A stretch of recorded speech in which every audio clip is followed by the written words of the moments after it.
दोस्तों, एक ऐसा सवाल है जिसने साइंसदानों को परेशान कर रखा है कि हमारी कायनात कब और कैसे बनी। दुनिया के ज्यादातर साइंसदानों का मानना है कि 8 से 13 अरब साल पहले बिग बैंग से हमारी कायनात बनी थी। उस वक्त से लेकर अब तक हमारी कायनात मुसलसल फैली जा रही है। अगर हम अपनी कायनात के बनने के बारे में जानना चाहते हैं तो हमें ये भी जानना चाहिए कि हमारी कायनात कैसे खत्म होगी। कुछ साइंसदान का मानना है कि एक वक्त ऐसा आएगा कि हमारी कायनात इतनी ज्यादा फैल जाएगी जिसकी वजह से इसके टुकड़े टुकड़े हो जाएंगे। लेकिन कुछ साइंसदान का कहना है कि हमारी कायनात के तमाम स्टार्स खत्म हो जाएंगे और हीट ना होने की वजह से सब कुछ ठंडा हो जाएगा। लेकिन साइंसदानों की एक टीम का कहना है कि एक दिन ऐसा आएगा जब हमारी कायनात फैलना बंद कर देगी और सिकुड़ने लगेगी। सिकुड़ते सिकुड़ते वो एक छोटे से पॉइंट में तब्दील हो जाएगी जिसे सिंगुलैरिटी कहते हैं और हमारी कायनात खत्म हो जाएगी। क्योंकि जब कायनात सिकुड़ेगी तो हर चीज एक दूसरे से टकराएगी जिससे कायनात में हर चीज खत्म हो जाएगी। अब यहाँ सोचने वाली बात यह है, आखिर ऐसा कैसे होगा? तो मैं आपको बता दूं, ऐसा बहुत जल्द होने वाला है। आखिर कैसे? ये अमेजिंग इन्फॉर्मेशन आप जानोगे आज की इस वीडियो में, तो पूरी वीडियो वॉच कीजिएगा। और आप देख रहे हैं स्पेस वर्ल्ड। दोस्तों, जैसे कि आपको पता है, अमेज़न दुनिया का सबसे बड़ा जंगल है जो वेनेजुएला से शुरू होकर बोलिविया तक फैला हुआ है, जिसमें इंडिया जैसे 2 ममालिक आसानी से आ जाएंगे। इस इतने बड़े जंगल में दुनिया के सबसे बड़े और खतरनाक जानवर मौजूद हैं और साथ ही इस जंगल में ऐसे राज दफन हैं जिनके बारे में साइंसदान आज तक नहीं जान पाए। इन राजों में से एक राज है दी गोल्ड सिटी, यानी सोने से बना हुआ शहर, जिसमें मौजूद घर चांदी और सोने से बने हैं और वहाँ ऐसी टेक्नोलॉजी है जो बिजली के बगैर पूरे शहर को रोशन करती है, जिसके ऊपर हमने अपने न्यू चैनल एवरीथिंग वर्ल्ड पर बहुत ही अमेजिंग वीडियो बनाई है जो बहुत ज्यादा सस्पेंस से भरी हुई है। उसे जल्दी से जाकर देखें, लिंक आपको नीचे डिस्क्रिप्शन में मिल जाएगा। 1990 में साइंसदानों ने यह ऑब्जर्व किया कि हमारी कायनात के फैलाव की स्पीड मुसलसल तेज हो रही है, यानी हमारी कायनात बहुत तेजी से एक्सपैंड हो रही है। ये सब साइंसदान को कायनात के बहुत ज्यादा दूरी पर मौजूद स्टार को ऑब्जर्व करके पता चला था। आखिर इसके पीछे क्या वजह हो सकती है? साइंस के मुताबिक इसके पीछे एक ऐसी चीज हो सकती है जिसे साइंसदान आज तक नहीं ढूंढ पाए। वो चीज है डार्क एनर्जी। डार्क एनर्जी वो मिस्टीरियस फोर्स है जो वक्त गुजरने के साथ साथ हमारी कायनात के एक्सपेंशन रेट को कम करने के बजाय उसे ज्यादा कर रही है। अब यहाँ सोचने वाली बात यह है कि क्या हमारी कायनात इसी रफ्तार से फैलती रहेगी? साइंस के मुताबिक अगर हमारी कायनात में मास ज्यादा हुआ तो ग्रेविटी कायनात के फैलाव को रोक देगी, क्योंकि ग्रेविटी हर चीज को अपनी तरफ खींचती है, जिसकी वजह से कायनात फैलना बंद कर देगी और फिर यहाँ से बिग क्रंच स्टार्ट होगा। हमारी कायनात में बहुत ज्यादा स्टार्स मौजूद हैं। इन स्टार्स से निकलने वाली हीट और रेडिएशन से स्पेस का टेम्परेचर स्टेबल रहता है। लेकिन क्या ये स्टार्स हमेशा के लिए रहेंगे?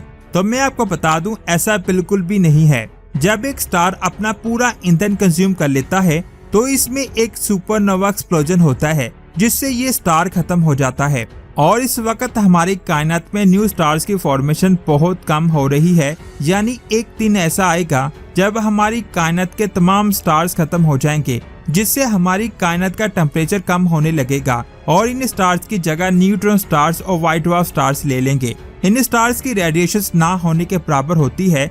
सिर्फ इतना ही नहीं, हमारी कायनात में मौजूद सभी ब्लैक होल्स बढ़ने के साथ साथ बहुत ज्यादा मैटर को खाने लगेंगे। लेकिन हॉकिंग रेडिएशन की वजह से एक दिन इनका मास भी खत्म हो जाएगा और हमारी कायनात के चारों तरफ ऐसी एनर्जी होगी जो इस कायनात को गर्म नहीं होने देगी, जिसकी वजह से हमारी कायनात फ्रीज होने के साथ साथ खत्म हो जाएगी। कायनात के एंड की इस थ्योरी को हीट डेथ या फिर बिग फ्रीज कहते हैं। सोवियत साइंसदान अलेक्जेंडर फ्रेडमैन के मुताबिक हमारी कायनात का एंड इसकी डेंसिटी की वजह से होगा। या तो इसकी डेंसिटी कम होगी या फिर ज्यादा होगी, क्योंकि स्टेबल स्टेट में रहना इसके लिए नामुमकिन है। अगर हमारी कायनात में मैटर की मकदार ज्यादा हो गई तो ग्रेविटी की पावर ज्यादा हो जाएगी, जिससे कायनात फैलना बंद कर देगी और वो सिकुड़ने लगेगी। फ्रेडमैन की इस कैलकुलेशन के मुताबिक साइंसदान का कहना है कि हमारी कायनात एक बार सुपर डेंस स्टेट में जाते ही सिंगुलैरिटी में बदल जाएगी। या फिर ये भी हो सकता है कि हमारी कायनात के सभी ब्लैक होल्स मिलकर एक सुपर मैसिव ब्लैक होल बना लें जो पूरी कायनात को निगल ले। ये सुनकर साइंसदान इस बात पर यकीन करने पर मजबूर हो चुके हैं कि हमारी कायनात में साइकिल प्रोसेस चल रहा है। पहले ये सिंगुलैरिटी से एक्सपेंड होती है और फिर डार्क एनर्जी इस एक्सपेंशन को मुसलसल तेज करती है। इसके बाद ग्रेविटी डार्क एनर्जी को कंट्रोल करेगी और कायनात सिकुड़ने लगेगी। सिकुड़ते सिकुड़ते ये सिंगुलैरिटी में तब्दील हो जाएगी और हमारी कायनात खत्म हो जाएगी।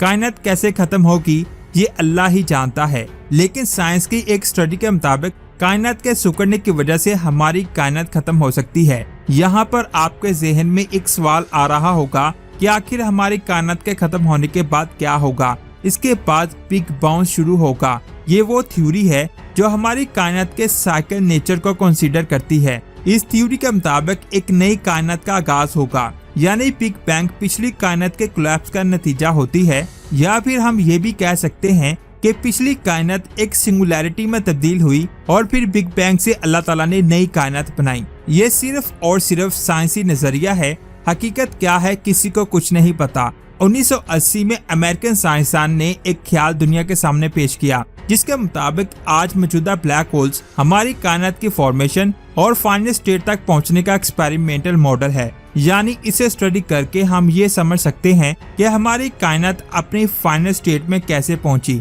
और फिर ये कैसे कोलैप्स करेगी। इससे पहले कि हम कायनात के कोलैप्स होने और इसके खत्म होने के बारे में जाने, सबसे पहले हमें ये समझना होगा आखिर हमारी कायनात एक्सपेंड क्यों हो रही है। तो मैं आपको बता दूं, बिग बैंग एक्सप्लोजन वो पॉइंट है जिसने कायनात के बनने के फौरन बाद एक्सपेंशन को शुरू किया। उस वक्त से लेकर आज तक ग्रेविटी और डार्क एनर्जी में जंग हो रही है। ग्रेविटी चीजों को अपनी तरफ खींचती है और डार्क एनर्जी चीजों को दूर करती है।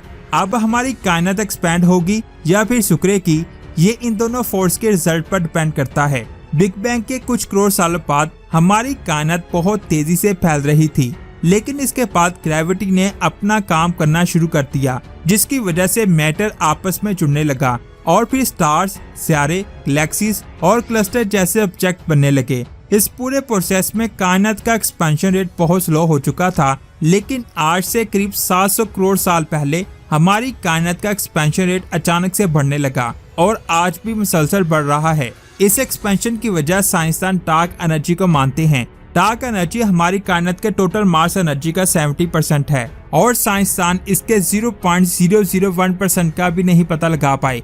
डार्क एनर्जी के नेचर के बारे में साइंसदान तो मुख्तलिफ आइडियाज पेश करते हैं। कुछ साइंसदान का कहना है कि ये कॉस्मोलॉजिकल कांस्टेंट है जो स्पेस टाइम में फैब्रिक में बना हुआ है, यानी इसके जरिए लगाई जाने वाली फोर्स हमेशा कांस्टेंट होगी और हमारी कायनात मुसलसल एक्सपेंड होती रहेगी। पिछले कुछ सालों की ऑब्जर्वेशन से ये पता चला है कि डार्क एनर्जी कांस्टेंट बिल्कुल भी नहीं है। अगर ये कांस्टेंट होती तो हमारी कायनात का एक्सपेंशन रेट ज्यादा ना होता, यानी अगर ये तेज हो रही है तो ये स्लो भी होगी। इस वक्त कायनात के फैलने की रफ्तार तेज से तेज हो रही है।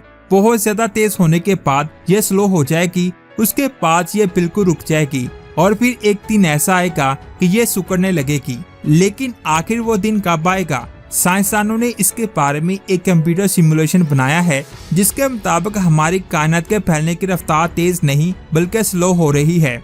आपने बिल्कुल सही सुना।